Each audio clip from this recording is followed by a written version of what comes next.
open up the bag. I see that they got a milkshake. And I said, oh, well, well, we don't want that to melt. We don't want it to melt. Like, who wants a melted milkshake? Nobody wants that.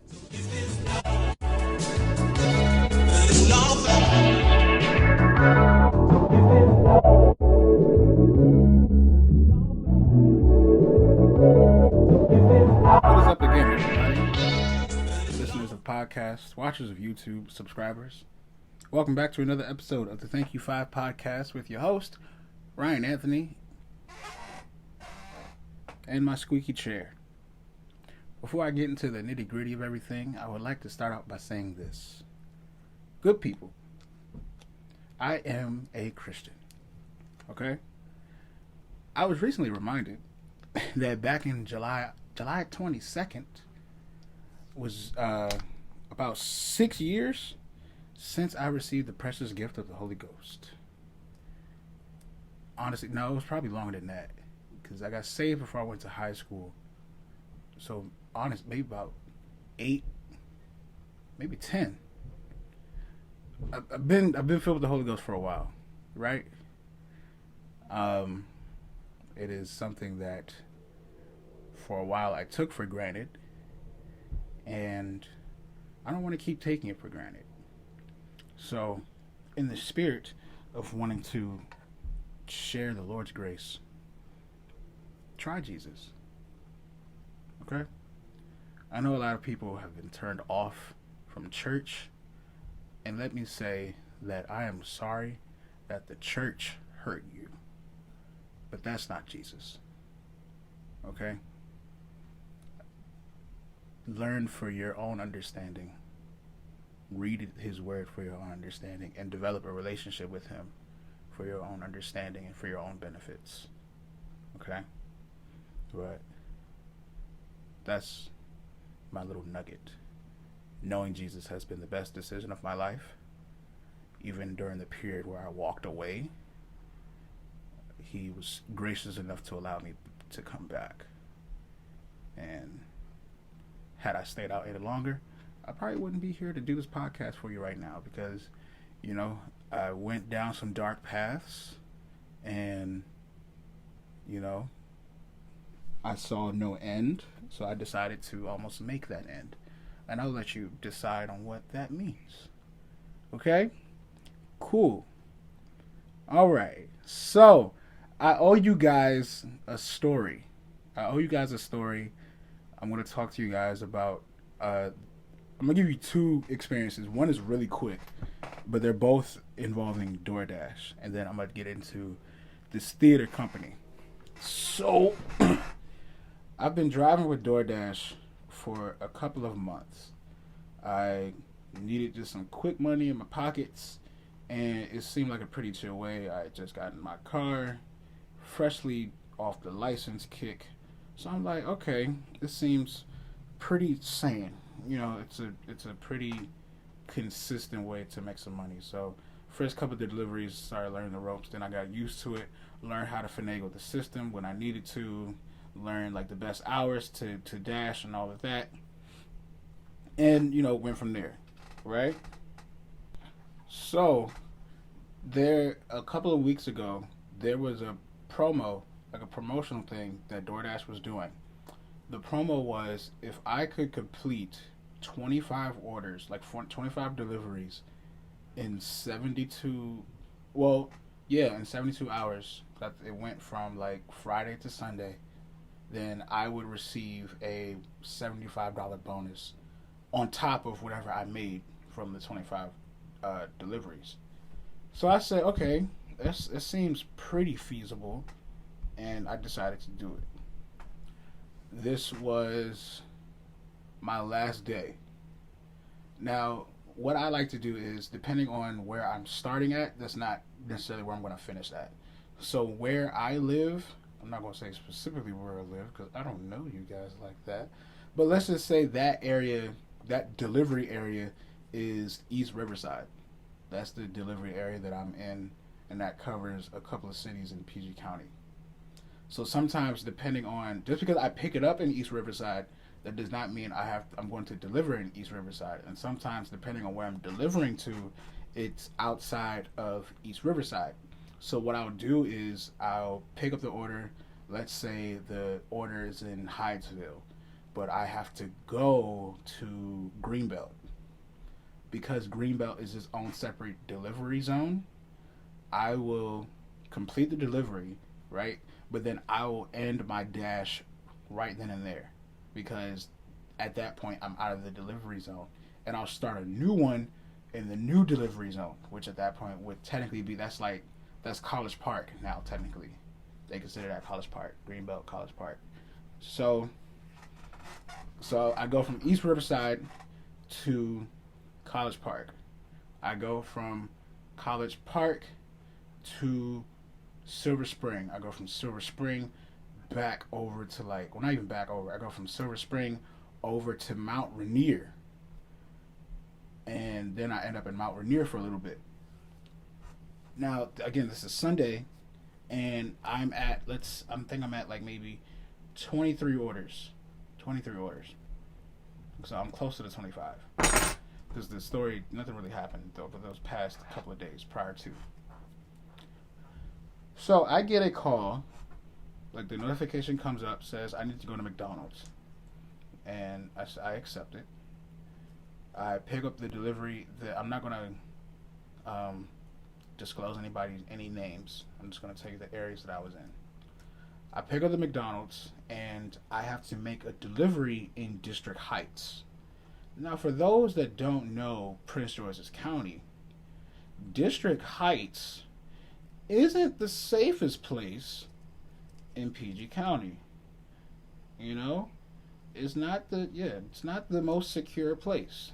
It's kind of iffy out in District Heights. Sometimes when you tell people, y'all gotta go out to District Heights, they might look at you and be like, ooh, I don't know if you need to go out to District Heights. But I went out to District Heights. I go out to District Heights. I'm on my way to District Heights. I get to District Heights. I started doing this thing because my sister Kayla told me about this. She says whether or not they ask for a hand-to-hand delivery or to leave it at the door, a lot of times if you ask the customer to come out to meet you, they will. So that's what I have been doing. I would text the customer and say, yo, this is Ryan from DoorDash.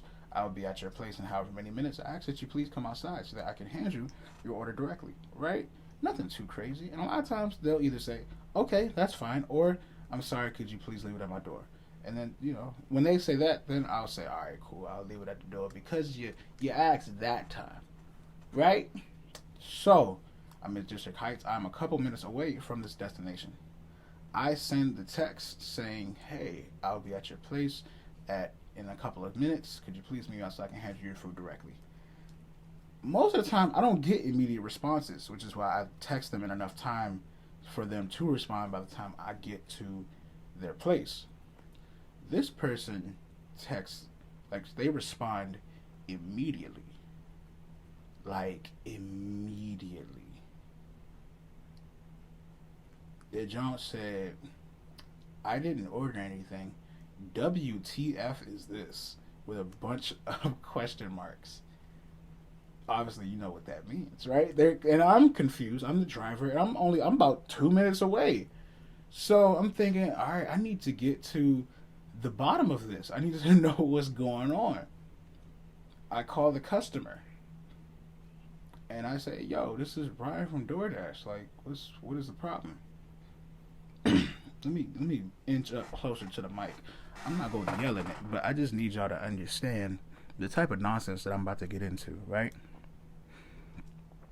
She says, and I quote, I did not order anything. I think my account was hacked. Bum, bum, bum. Insert the dramatic music with the audible gasp from the live audience. And then we cut to commercial, right? So then we're back. And I'm thinking, well, this is interesting. This is quite the conundrum. I've never heard of somebody getting their DoorDash account hacked. Maybe other stuff, but DoorDash? I've never heard of that. So I'm saying like, all right, I don't. What do you mean it got hacked? I'm about to sneeze. Because God bless me, thank me, I'm welcome. So they're saying like, yeah, like I don't, I need to cancel this order.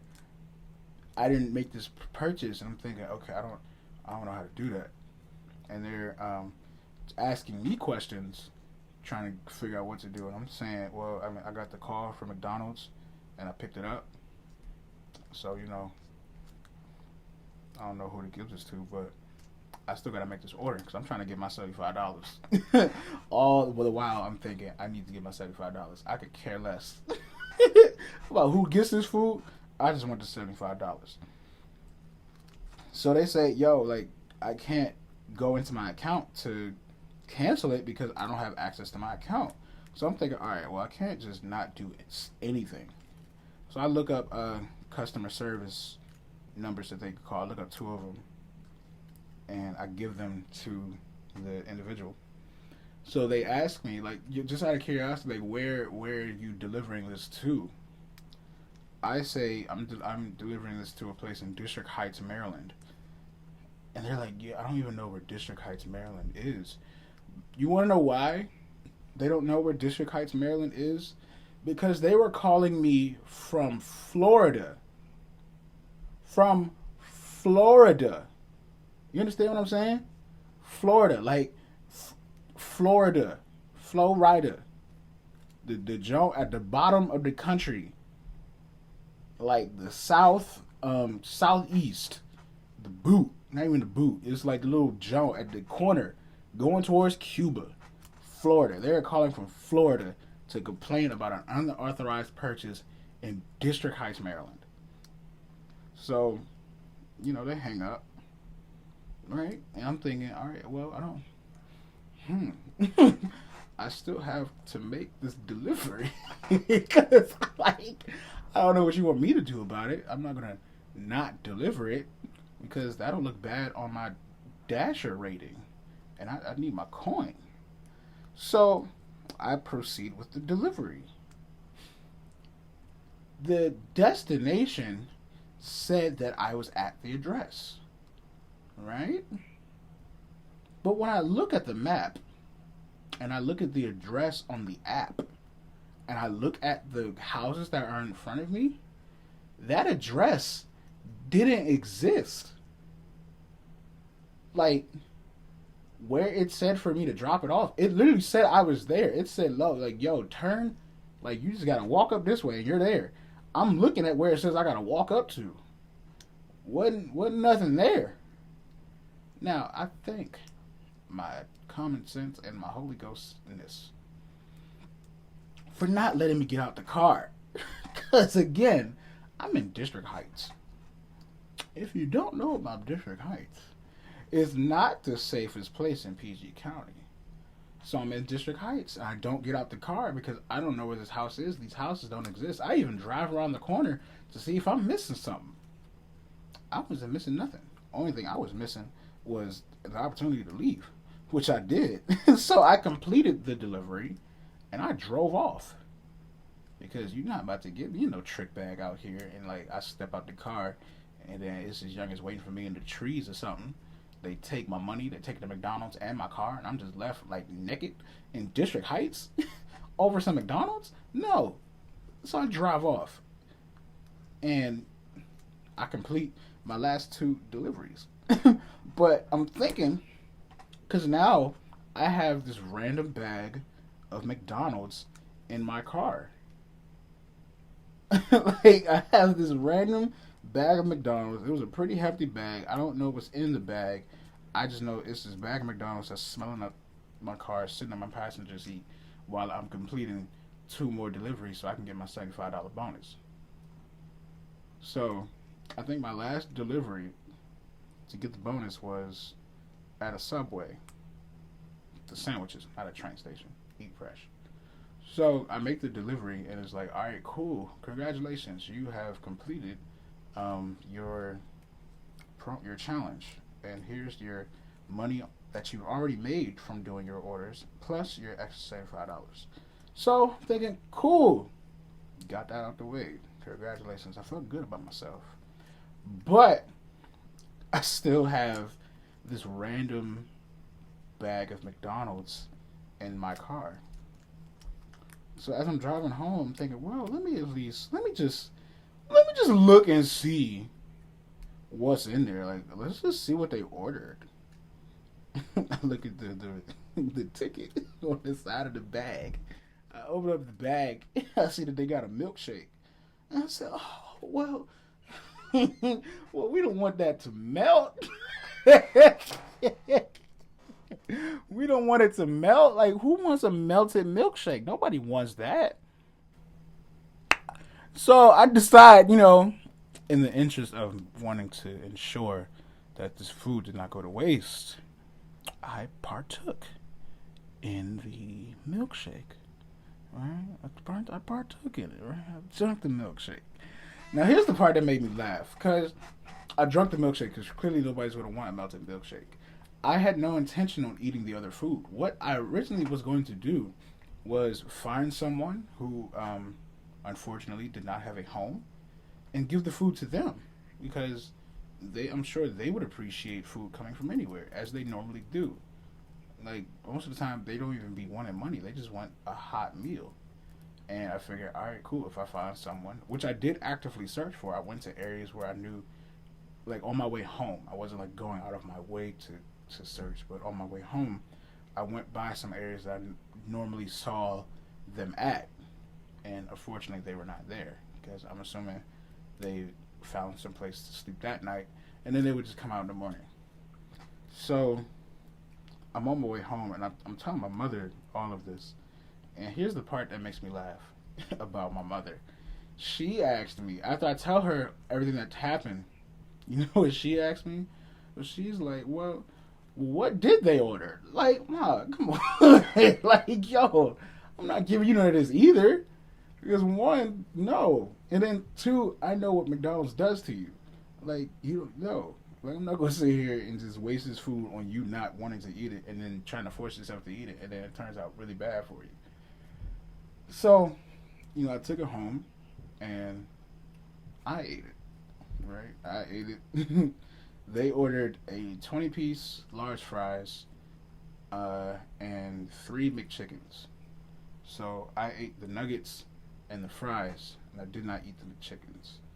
So I intended to give the McChickens away, but I left them in my refrigerator too long and just decided to throw them out. But that was one of the most interesting things that happened to me while I was door dashing. The funniest thing, I'm making a delivery in DC. I don't know what it is about these places near DC where youngest just be acting weird, because I made another delivery and I'm on Benning Road, I believe.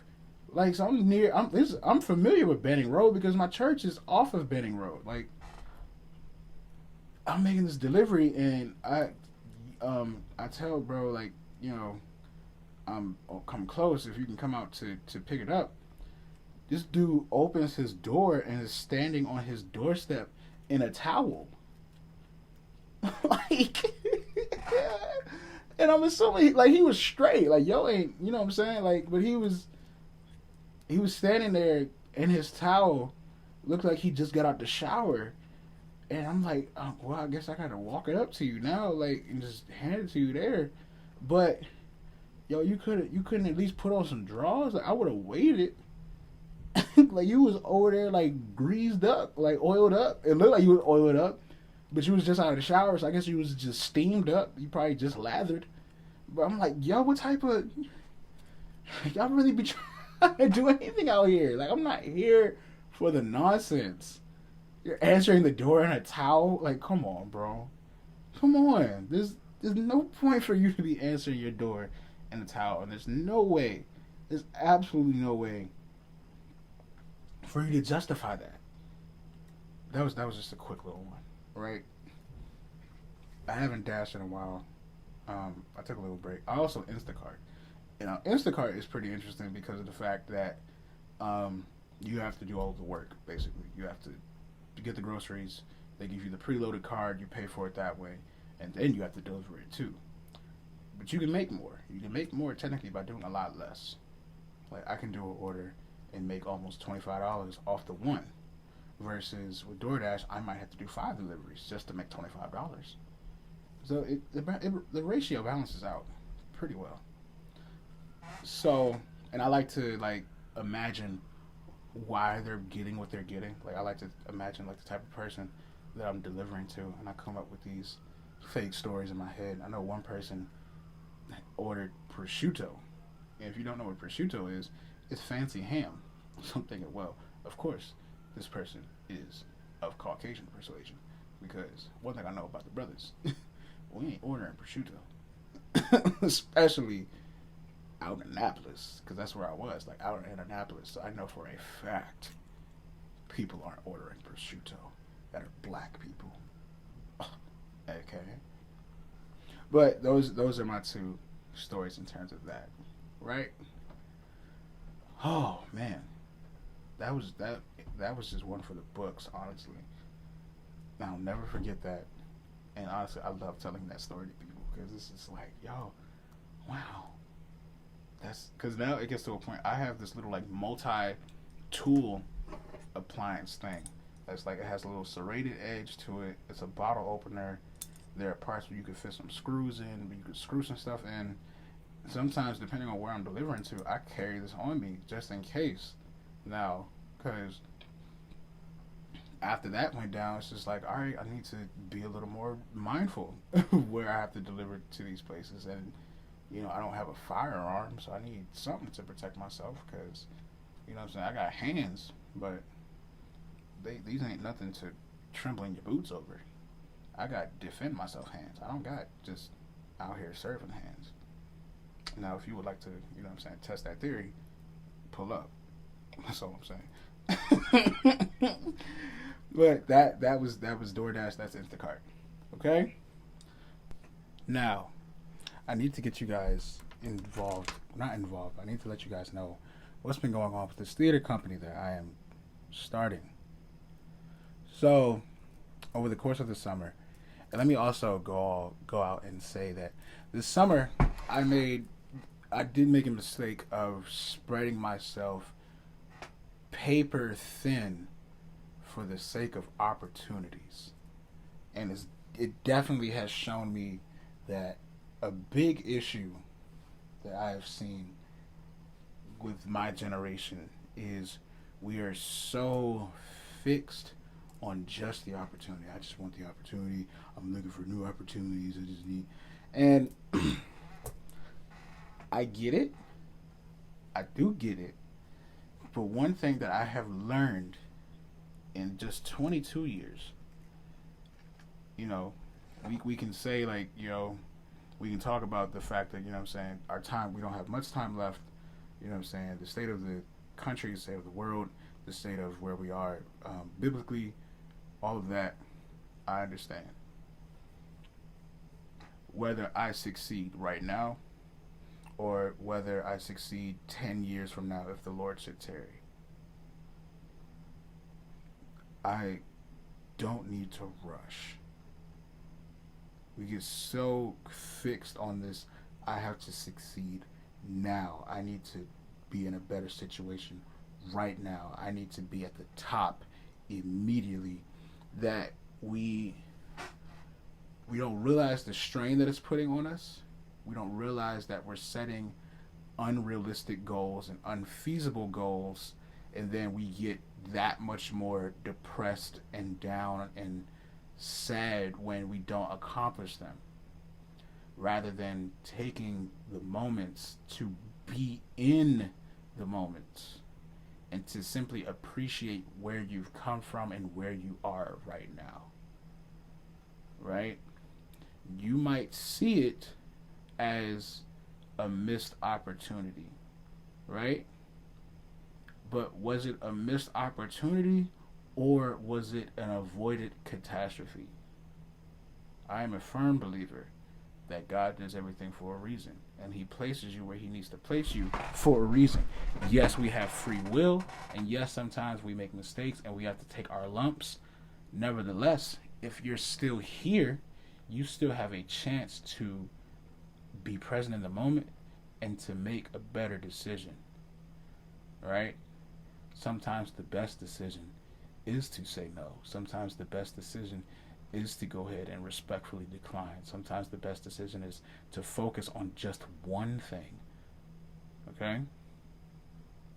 So, I was in an internship over the summer, the summer undergraduate research internship through Bowie State, and myself and two other students, along with our academic advisor, created a plan to do research and to come up with a 3-year plan for what will be known as Youthful Dreams.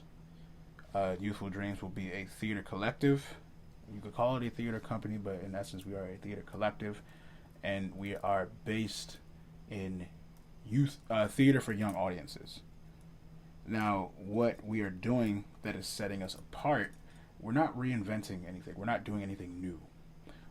Simply, statistically, there is a low number of youth theaters in the PG County area, like, and then even the DMV, and there's even an even lower number of those that specifically are designed for BIPOC youth, Black and Indigenous people of color, right?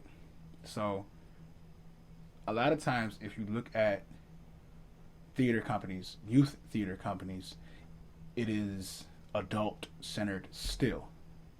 They have camps for children that they can come in and learn stuff, but for the most part, a lot of times with their rep and what they do in their seasons, the plays are written by adults, directed by adults, produced by adults, performed by adults, but performed in front of youth. That's what usually you'll see with youth program, or with youth theater. Other places you'll see it's still adult centered, but now instead of adult performers, you'll have youth performing. And most of the time it's centered on one specific age group. So it's either going to be upper high school, or high school and up, or lower elementary. Right? But it's still adult centered. What we're trying to do at Youthful Dreams is to decenter that adult voice as much as possible.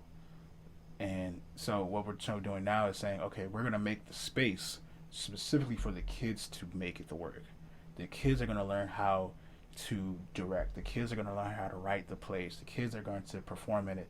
The children are going to learn how to design, how to block, how to choreograph. They're going to do all of that, and we are simply providing the space for them to do it, and we are governing their ideas. Right? Obviously, we're going to have to monitor and, supervise, but for the most part, we're just there to encourage their gifts. During the research process, we were learning how we're going to have to interact with these children and how we're going to have to best get them to learn. And a lot of times, children learn through activity. Like most kids don't want to learn from a book. Books are great, and we need them in terms of wisdom, but you have to make it appeal to them. Like, you have to make it so they understand. Like, just handing a kid a book and saying, yo, read this thesaurus, you know what I'm saying, it's not really going to do much. But if you can find ways to tap into the different ways that they learn, I'm hinting at what is called the multiple intelligences. There are nine intelligences that children can learn from. And a lot of times kids learn through several different intelligences in one person. So we were able to find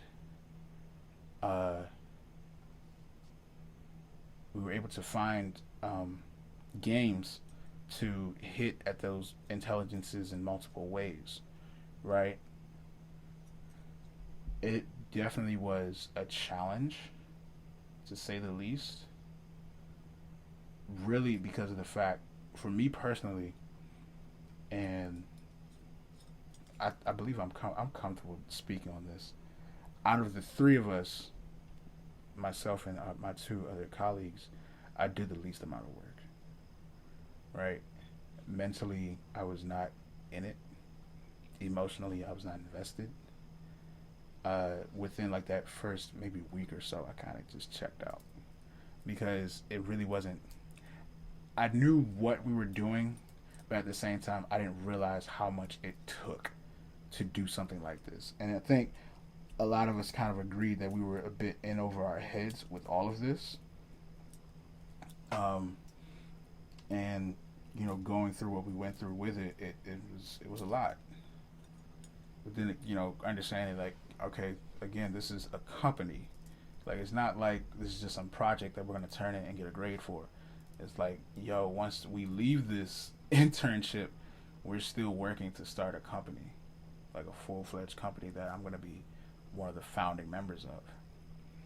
So, you know, I had a conversation with the colleagues and with my advisor, and I was just straight up like, well, they were straight up with me, more so. That I was able to acknowledge the fact that I did contribute little to none in terms of that process.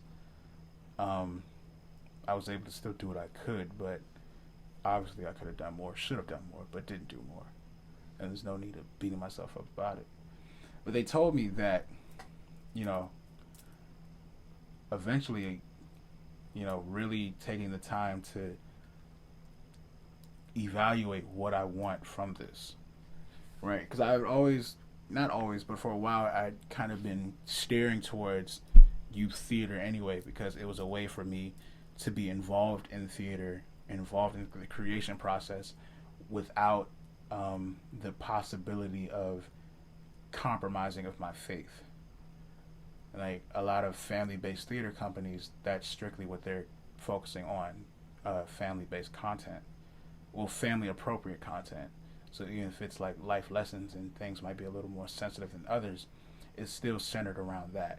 It's still centered around kindness and positivity, and it's nothing super suggestive, you know. And that was something that I appreciated in terms of what I do as an artist. Obviously, I would still be circling through other companies just in terms of my work and getting my name out there, but to have that kind of be like at the forefront of everything is like, all right, cool. He can do this other stuff. Like, I have range. I can do these other styles, but my core values line up the most with this type of theater because, I love to entertain. I love to make people smile. I love to make people laugh. I love to make people feel good and leave better than when they came. Theater for young audiences gives me that opportunity. And, moving into this semester, so now I'm going into my senior year, I needed to step away. And it's like, you can step away from something you barely did? Yeah, because I need to be able to at least come to an agreement of if I even want to do it or not. Like, fully. Like, yeah, what I'm saying? I did the least amount of work, but I still did some. I'm not justifying, but I'm acknowledging. I still did some work. They can't say that I didn't do anything. And I need to make sure that I will be able to be in the right state of mind. Not even the right place, because I don't believe in that right place type stuff. Because what I've learned, and someone broke this down to me, even in terms of ministry, it's never going to be convenient. It's always going to be inconvenient. Like, I'm never going to be in like, all right, I'm in a good place, I got things going, I'm going to do that. That's never going to happen. It's always going to be something else, like something else that I'll have to balance with it. But mentally and spiritually and emotionally, I'll at least be able to say, I will put forth a better effort, as opposed to where I was before at the top of this program, where I didn't want to do anything, right? So during this process, we got to the best thing for me was being able to really to interact with these other companies. I love meeting people. I love meeting new people. I love interacting with people, and that part was so cool. We got to go to Cinetic Theater, which is in Virginia. We got to go to Adventure Theater, which is in Glen Echo, Maryland. We got to go to Baltimore Center Stage, which obviously is in Baltimore. Like, it was just really cool to go to these places and to see how these things go and how they run, because it's all about building connections and unifying, right? That aspect I really enjoyed. So if there's a way, like, you know what I'm saying, moving forward, if I do come back to this, if there's a way that I can simply focus on that aspect and connecting, then I'll be able to put forth a better effort, because now I understand what it is that I'm bringing to this company as one of its founding members. Here's my specialty, here's my strengths. How can I best bring that to the forefront, but still have enough people supporting to say, all right, these are your strengths, but here are also things that you're slacking in, and here's what we can do to help you, right? I'm all about accountability. And if I can get in an environment where they're saying, all right, we're going to build you up, but at the same time, we're going to let you know, where you need to start pulling some more weight, then cool, I can do that, And moving into the semester again, like I said, just need to step away and really evaluate that. I'm not expecting to be in a, quote, better place to do that, but I do expect myself to be to have a better understanding of what it is that I want to put into this, right? And again, and also acknowledging the sacrifice that it's going to require. The sacrifices that it's going to require. And the biggest sacrifice moving into this semester, truthfully, is I'm going to be saying no to a lot of stuff. When I first got to the department in fall of 2018,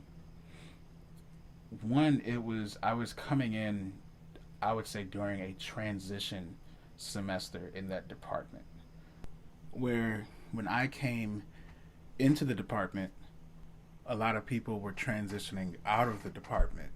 So people were moving on from Bowie State Theater, whether they were graduating or just removing themselves from schools or just going into different avenues of their life. And one thing the department has always had an issue with, the department has always been, it's not an issue. It is not an issue. But there is not a balance of man and women in the department. There were always more ladies than men, right? So when I came in, I was like maybe one of, 4 men theater majors? And then if that, maybe like one of 2 that were like super active. So, when I come in, I'm saying yes to everything, because I want to get my name in there. I want to get as much experience as I can, build up my resume. Yeah, I'll be in your scene. Yeah, I'll be in your production. So fall 2018, I was in a lot of stuff. Spring 2019 was in a lot of stuff. Going into the festival, going into the KCA, Kennedy Center American College Theater Festival. That in that July, moving into the 10-minute play festival, had to do 3 plays in one festival. Then going from there straight to our spring production. Then our spring production. After that, I got a professional thing over the summer at Ron Brown. Started doing that. Then, along with working at Ron Brown, now I'm doing other festivals out in DC. Fall comes, doing more stuff at Ron Brown, but then I'm stage managing our fall production at Bowie. Got that going on. That's fall 2019.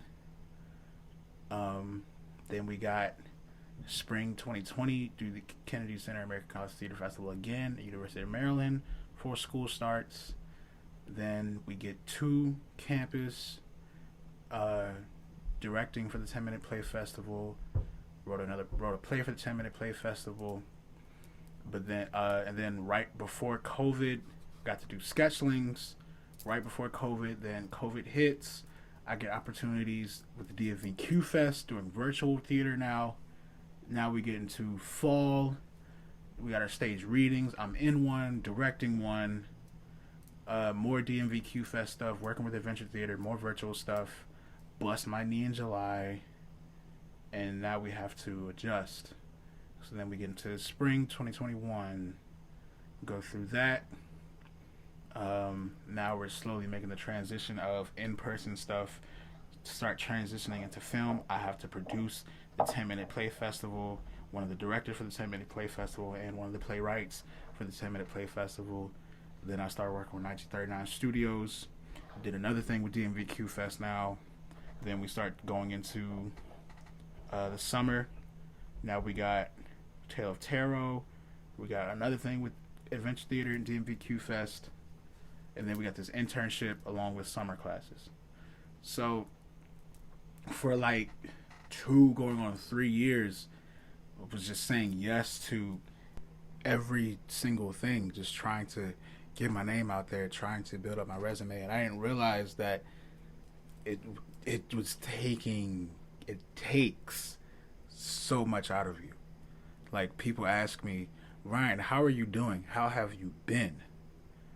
Busy is not a good answer. I've been busy. I am busy. That's how I am. I'm busy. I can't even say I'm good or I'm bad or I'm well. I can just say that I'm busy. And it took prayer, took reading these plans and understanding in the word that, just because you're busy, that doesn't mean that you're being productive. You can be busy, cool, but what is that doing to your spirit? And it's especially challenging when your spirit isn't strong enough, which mine wasn't, still isn't. So, moving into this semester, I had to really understand that this semester is really a semester of no. Like, the only person I need to be saying yes to is God. And it's like, I need to say yes to what He wants me to do. And to a lot of people, obviously I'll be around and I'll support, but, I'm not going to be as available as I was, because there is a priority that I need to set. There are boundaries that I need to in place and enforce. And there are goals that I want to accomplish. And that one goal is being that I need to graduate. And it took a lot of evaluation to say, all right, this is about me now. I have to really do what I need to do to get out. And then once that chip is off my shoulder, now it's like, all right, now throw your next challenge at me. Throw the next challenge at me. Not to say that I'm ready, but I'll know that I can overcome it since I've overcome this, and I'm kind of losing my words because I want to make sure that I'm saying the right thing. Like, it's hard to acknowledge that. It's hard to acknowledge, like, yeah, bro, going into the semester, I'm almost going like incognito. Like, if it's not directly affecting my GPA, I'm not doing it. Whether it's inside the department or professional, like, I don't have the capacity now to hold on to any more than what I already have. I'm still part of the student executive producer board on campus, but even that is like, we need to have a conversation. Like, my role in this team is going to need to change for the better of myself and the collective, because I'm no good to anybody if I'm not straight, and I'm no good to any group that I'm a part of if I'm not straight. So, yeah, it's okay to step back, and it's okay to say, I'm not there yet. I may have been before, but I'm not there now. And in order for me to get back to there and better to there, I need to be able to step back. I need to say, all right, let's remove these things. And that has been my prayer for a really long time. Like, remove the things that are hindering me. Remove anything and everything, anyone and everyone that is hindering, And it's a matter of making sure I'm taking proper care of my mind, proper care of my body and my spirit, especially my spirit. I can't afford to not take care of my spirit and my soul. I can't afford it, And it's all a matter of self-care. Which brings us to our sponsor for this episode. self-care through body care. It's really that simple, guys. Body Treats by K is here to provide you with fun, effective, and delicious smelling products to help you take your skincare to the next level. They offer body scrubs, bath milk, body butter bars, body shimmers, self-care accessories, ebooks, and their crowd favorite lip lattes that leave your lips exfoliated and soft. Let me just list off some of the ingredients that they put in their wonderful products: cane sugar, shea butter, grapeseed oil, avocado oil, cocoa butter, and so many more things. Now, the part that really interests me is the ebook. You know, reading is knowledge. You know, there's so much knowledge that you can get from reading, and they're offering that. Body Treats is offering, ways for you to do that. So I encourage you, please go ahead and get you one of those. Go ahead and get you one of those butters, those shimmers. They just recently released their summer collection. They've added some new things like the body shimmers, like the lip spatulas, exfoliation brushes. These scrubs look amazing, and these accessories, wow. Wow. So this is what I want you guys to do. I want you guys to go to bodytreatsbyk.com. BODYTREATSBYK.com and get you some treats. Go to bodytreatsbyk.com and let K treat your body. We thank Body Treats by K for sponsoring this episode of the Thank You 5 podcast. It almost just felt like I really just vented out a lot, and I wasn't expecting to. But I'm glad that I did. It was necessary. And my prayer is that my perspective on this is able to shine some light on you all who may or may not be going through this same thing, right? So moving forward, there are some things that I have that are like my next things, because for a while it was really hard for me to always try to find a next. But the next thing is to simply move forward in my relationship with God and graduate. That's ultimately what the next thing is. Everything else in between is simply everything else in between. Those are just pit stops as I'm taking this journey, right? I have 3 semesters left. Again, I'm going into my senior year. It feels really good to say that, but at the same time, there's this coming to reality moment of you going into your senior year. Finish. You have a job to finish. Finish it. And I can't even say I'm more focused now than ever because I haven't started school yet, but you can hear it. I can hear it. I can see it.